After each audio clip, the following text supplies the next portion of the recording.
welcome to Online Trade Academy Strategy Series. This is Derek Zellick, and today I'd like to guide you through another strategy. Again, some of the questions I ask is about Fibonacci studies and how to use them and what they are.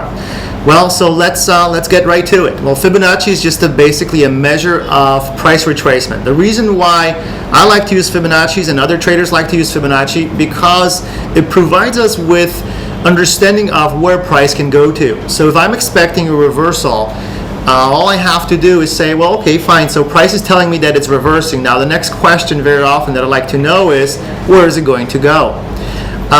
So I'd like to share with you a few things on charts, but before I go there, keep in mind with Fibonacci, we always are going to look back to the left, identify the prior move, okay, so we'll take it basically from pivot to pivot.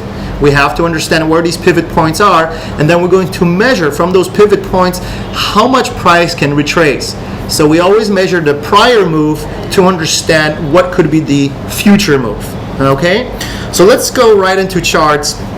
And back in November, when Brendan and myself as well, we were calling for the Nifty actually to go back to 5,400 levels. I often get a question, Derek, how are you able to call these levels, and what was your reasoning behind this? And I'll be honest with you, it's actually Fibonacci studies that lead us to believe that price would drop to 5,400 at the very least. Now, so let's find out how Fibonacci was helpful in that regard. So I'm going to open up the chart of Nifty here. And as you know, you probably were also aware, if you're trading for a little while, that Nifty back in 2008 in January had its high, just like Sensex as well. So what we did, we know this was a level of supply pressure, and this was also a selling zone right around here on charts, right? So basically this pivot point in January in 2008, there was an excess of selling pressure. So now as a smart trader, all you have to do is say, okay, got it. So I know this was a selling zone for the Nifty.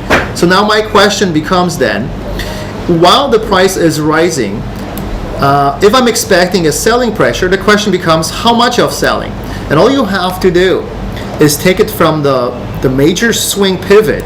Okay, so I'm just going to measure basically from the low to the high level that I expect the price can start turning from. And then what you're going to get is basically an area of where price can actually move to. So as you can see here in this example, we can see that price was really scheduled to move towards the 5,400 area. We know we are below that point today. We have another down day on the Nifty.